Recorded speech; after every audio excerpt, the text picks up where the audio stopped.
My dear friends, नमस्कार। धरा classes में आपका स्वागत है। आज मैं क्लास 12th की 4th poem a thing of beauty का हिंदी एक्सप्लेनेशन बताने वाला हूं। माय डियर फ्रेंड्स, ये 4th पोएम आपके लिए मोस्ट इम्पॉर्टेंट है फॉर बोर्ड एग्जामिनेशन।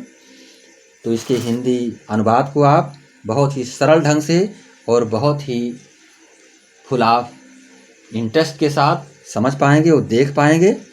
तो मैं आपको बता रहा हूँ, ए थिंग का मतलब होता है एक वस्तु, ऑफ ब्यूटी सुंदरता की। इसका मतलब हुआ एक वस्तु सुंदरता की, एक वस्तु इस तरह से कह सकते हैं। इसको किसने लिखा है? जॉन कीट्स ने लिखा है, जो कि इंग्लिश लिटरेचर के एक ग्रेट रोमांटिक पोएट माने जाते हैं। इन्होंने प्रकृति के बहुत ही करीब जाकर, नेचर के, प्रकृति के करीब जाकर के अपनी पोएम में उसको पिरोने का प्रयास किया है।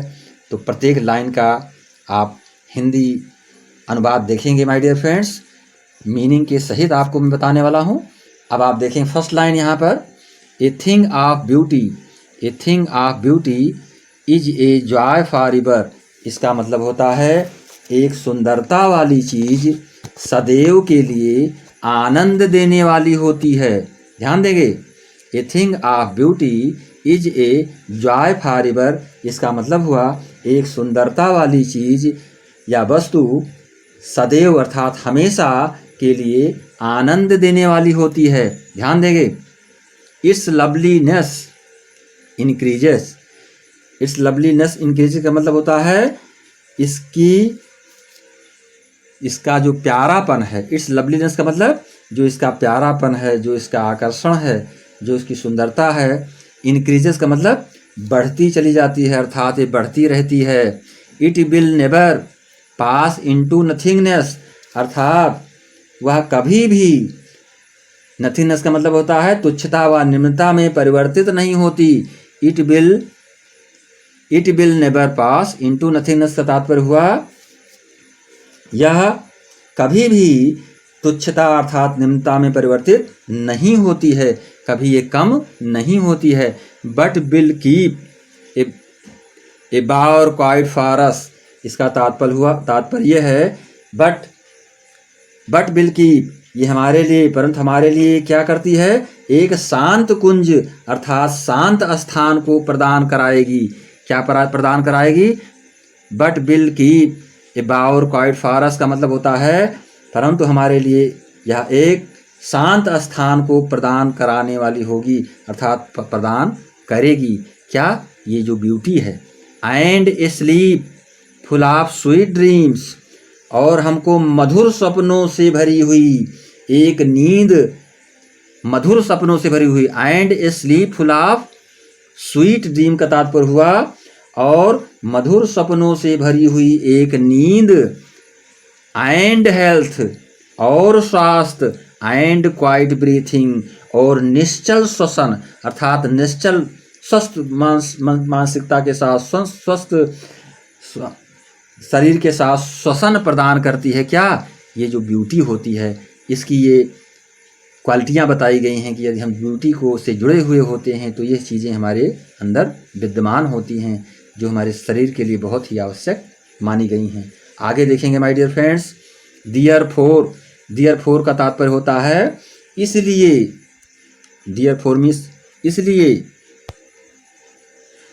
ऑन एवरी मारो का तात्पर्य होता है हर आने वाले कल के लिए, यानी टुमारो को मारो यहाँ पर लिखा गया है। ऑन एवरी मारो का मतलब हर आने वाले कल के लिए। आर बी रीथिंग का मतलब हम जो है हर आने वाले कल के लिए इस धरती से अपने आप को जोड़े रखने के लिए। A flowery band to bind us to the earth का मतलब हुआ इस धरती को अपने आप स्वयं से बांधे रखने के लिए। किस रूप में? ए फ्लावरी बैंड का मतलब होता है एक फूलों का बंधन, अर्थात पुष्पमाला के रूप में बना रहे हैं। अर्थात कवि कहता है कि मैं अपने आप को इस पृथ्वी से जोड़े रखने के लिए कैसी माला? फूलों की माला से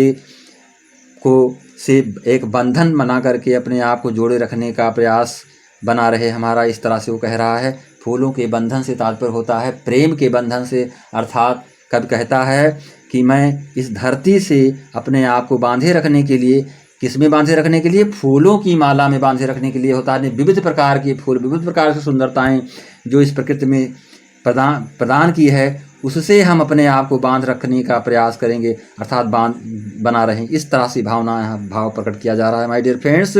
आगे देखेंगे spite of dependence. Spite of dependence का मतलब होता है निराशा के बावजूद। डिपेंडेंस का मतलब होता है, डिस्पॉन्डेंस का मतलब होता है my dear friends, spite of despondence का मतलब होता है निराशा के बावजूद। आगे देखेंगे of the human death of noble natures, अर्थात नोबल नेचर का मतलब होता है श्रेष्ठ आचरणों की, अर्थात नोबल नेचर का तात्पर्य हुआ श्रेष्ठ आचरणों की। नोबल नेचर्स ऑफ का मतलब श्रेष्ठ आचरणों की। इन ह्यूमन डेथ का मतलब होता है अमानवीय कमी के बावजूद। आगे देखेंगे द ग्लूमी डेज, अवसादपूर्ण दिनों के बावजूद। ध्यान देंगे अवसादपूर्ण दिनों के बावजूद। ऑफ ऑल द अनहेल्दी, अर्थात सभी अस्वस्थ, अनहेल्दी का मतलब होता है अस्वस्थ, कष्ट देने वाले, एंड और ओवर डार्केंड वे, डार्केंड का मतलब होता है अंधेरे से भरे रास्तों के बावजूद। ध्यान देंगे मेड फॉर आवर सर्चिंग, हम अपनी खोज को जारी रखी जाए। हम कहते हैं कि हम अपनी खोज को, जो हमारी खोजें हैं, खोज जारी रखी जाती है, हम उसको आगे बढ़ाते जाते हैं, हमारी खोज हमेशा लगी हुई होती है। यस, आगे देखेंगे हाँ in spite of all. In spite of all का मतलब होता है इस सब के बावजूद, इन सब के बावजूद। Some shape of beauty, some shape of beauty का मतलब होता है कुछ सुंदर, शेप मीन्स होता है आकार, तो कुछ सुंदर आकार की, कुछ सुंदर आकार की क्या है? सुंदरता, अर्थात कुछ सुंदर आकार की कोई वस्तु, अर्थात ध्यान देंगे some shape of beauty moves away the pall. Moves away the pall का मतलब होता है कुछ सुंदर आकार की वस्तु हमारी अंधकार में आत्माओं का, आत्माओं जो हमारी अंधकार में आत्माएं हैं, ज्ञानता से युक्त जो हमारी आत्माएं हैं, पर पर्दा हटा देती है। मूव्स अवे द पाल का मतलब, पाल मीन्स होता है पर्दा, अर्थात अंधकार से युक्त आत्माओं पर हमारे ये जो पर्दे पड़े होते हैं, इन पर्दों को क्या करते हैं? हटा देते हैं, यानी आत्माओं से पर्दे को हटा देती है। इस प्रकार से हम इसको समझ सकते हैं माय डियर फ्रेंड्स। हाँ, ध्यान दें इस लाइन पर, made for our searching, made for our searching. यहाँ पर इस लाइन पर ध्यान देंगे, ये line such the sun, such the sun the moon, such the sun the moon, अर्थात जिस प्रकार सूरज सच में जैसा होता है, जिस प्रकार से द सन द मून अर्थात सूरज, चंद्रमा, ट्रीज, ओल्ड अर्थात पुराने जो पेड़ हैं, वृक्ष हैं, एंड यंग और जो नए वृक्ष हैं, पेड़ हैं, स्प्राउटिंग, स्प्राउटिंग का मतलब होता है, ध्यान देंगे स्प्राउटिंग ए सैडी बून, जो मतलब क्या प्रदान करते हैं वृक्ष हमको? जो साधारण सी बून अर्थात छाया को प्रदान करते हैं।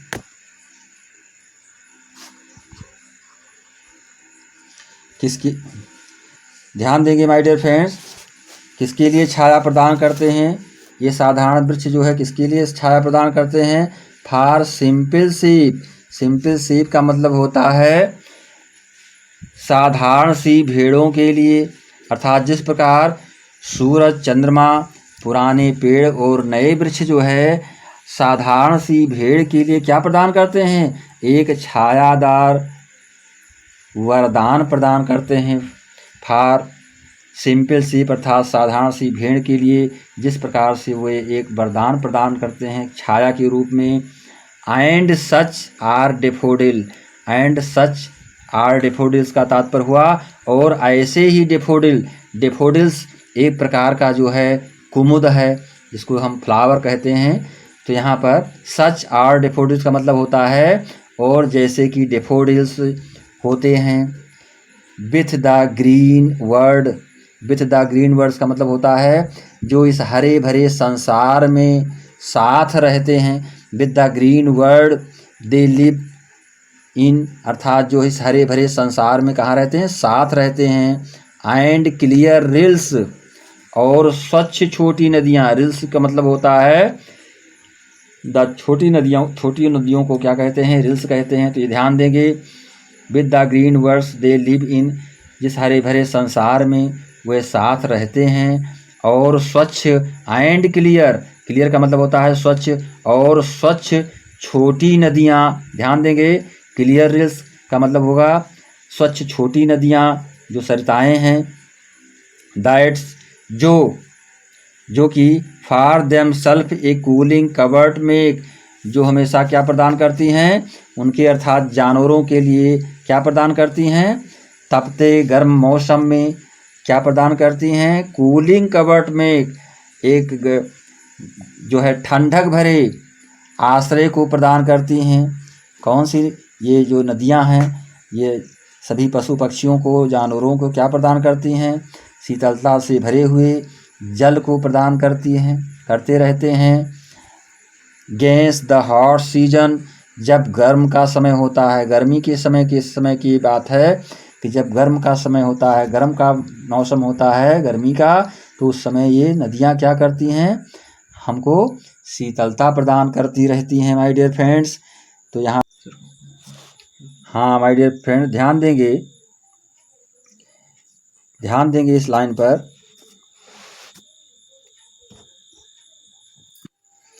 हाँ ध्यान देंगे माय डियर फ्रेंड्स।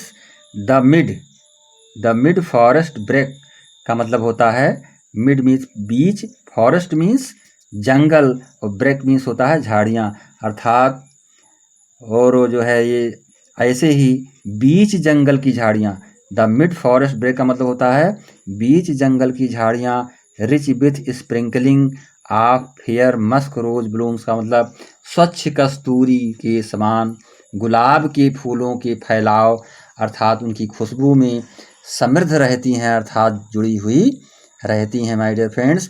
इसको इस तरह से समझेंगे कि ऐसे ही बीच जंगल की झाड़ियाँ स्वच्छ कस्तूरी गुलाब के फूलों के फैलाव, यानी गुलाब से फूलों के फैलाव के साथ उसकी खुशबू से समृद्ध से जुड़ी हुई रहती हैं, अर्थात समृद्ध बनी हुई रहती हैं। एंड सच टू, ध्यान देंगे,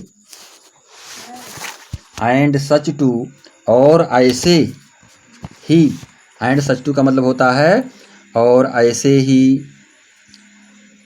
इज द ग्रांड्यूर, ग्रांड्यूर का मतलब होता है वैभव, ग्रांड्यूर का मतलब वैभव।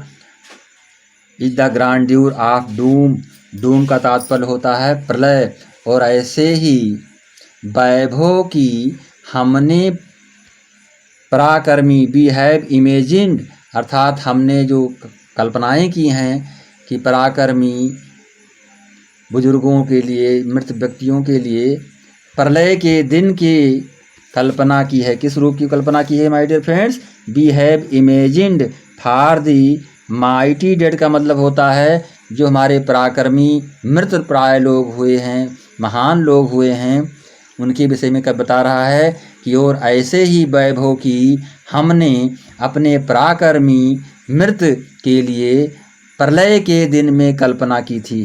किस दिन में कल्पना की थी माय डियर फ्रेंड्स, प्रलय के दिन में। माइटी डेड्स, द माइटी डेड्स, यहाँ का तात्पर्य यह है कि डूम्स, डूम्स का तात्पर्य होता है प्रलय के दिन की बात कही जा रही है। पुनः इस लाइन को दोबारा देखें माय डियर फ्रेंड्स। इस प्रकार से कवि कह रहा है कि ऐसे ही वैभव की हमने पराक्रमी मृत के लिए प्रलय के दिन में कल्पना की है, अर्थात उसके बारे में हमने अपनी कल्पना को किया है। आगे देखेंगे ऑल लवली टेल्स, ध्यान देंगे all lovely tales, tales means होती है कहानियाँ, अर्थात सभी प्यारी कहानियाँ। ऑल लवली टेल्स का मतलब होता है सभी प्यारी कहानियाँ, दैट जो we have heard or read, इसका मतलब जो हमने सुनी है या पढ़ी है। And endless fountain of immortal drink, वो हमारे लिए क्या किस रूप में है, अर्थात जो सभी प्यारी कहानियाँ जो हमने पढ़ी है सुनी है वो हमारे लिए अमर पेय के रूप में है। And endless fountain of immortal drink का मतलब होता है वो हमारे लिए एक अमरत्व को प्रदान करती हैं। अमर पेय का एक अनंत फव्वारा हमारे लिए बनी हुई हैं। Immortal drink fountains, endless fountain का मतलब होता है कि अनंत फव्वारे के रूप में हमारे लिए वो हैं। आगे देखेंगे pouring unto us from the heaven's brink, अर्थात ब्रिंक का तात्पर्य होता है, ब्रिंक मीन्स किनारा, हेवन मीन्स स्वर्ग, अर्थात स्वर्ग के किनारे पर से हमें डुबोता रहता है। अर्थात स्वर्ग के किनारे पर से हमें, ब्रिंक मीन्स डुबोना, ब्रिंक मीन्स होता है किनारा। ध्यान देंगे तो स्वर्ग के किनारे पर से हमें क्या करता है, डुबोता रहता है। किस लिए, आगे देखेंगे अमरत्व का पेय देता रहता है, डुबोता रहता है का तात्पर्य होता है हमको क्या देता रहता है, प्योरिंग अनटू अस, अर्थात pouring unto us from the heaven's brink का तात्पर्य हुआ वो स्वर्ग के किनारे पर हमें डुबोता रहता है। इसका पूरा मतलब ये हुआ कि हमको क्या प्रदान करता है, एक अमरत्व को प्रदान पेय देता रहता है, अर्थात अमरत्व का पेय प्रदान करता रहता है। अर्थात जो ब्यूटी है जो प्रकृति के ने हमें दी है, हम इसका पान करके हमेशा अपने जीवन में अमरत्व को प्रदान करते रहते हैं। कभी हमारी इच्छा तृप्त नहीं होती है, हम हमेशा इसके लिए अपनी जिज्ञासा को बनाए हुए रखते हैं। कब के कहने का तात्पर्य यही है माय डियर फ्रेंड्स। तो मैं आपको बहुत ही सरल हिंदी भाषा में आपको इसको समझाने का प्रयास किया माय डियर फ्रेंड्स। ये आपके लिए बहुत ही इम्पोर्टेंट पोएम है और इसका आप पूरा तरीके से पूरे वीडियो को देखेंगे और चैनल को लाइक एंड सब्सक्राइब अवश्य करेंगे माय डियर फ्रेंड्स, जिससे आप इसको समझ सकें और पुनः आपके पास दूसरे वीडियो पहुंच पाएँ। और माय डियर फ्रेंड्स चैनल को चैनल को लाइक और सब्सक्राइब करेंगे और अपने फ्रेंड्स में शेयर भी करेंगे माय डियर फ्रेंड्स, जिससे हर किसी के पास ये वीडियो हमारा पहुंच पाए। और हाँ, तो इस चैनल को लाइक और सब्सक्राइब करेंगे जिससे कि हर किसी के पास ये वीडियो पहुंच पाए माय डियर फ्रेंड्स। इसी के साथ वीडियो को मैं समाप्त करता हूं। अगली वीडियो में फिर आपसे मुलाकात होगी। जय हिंद, जय भारत।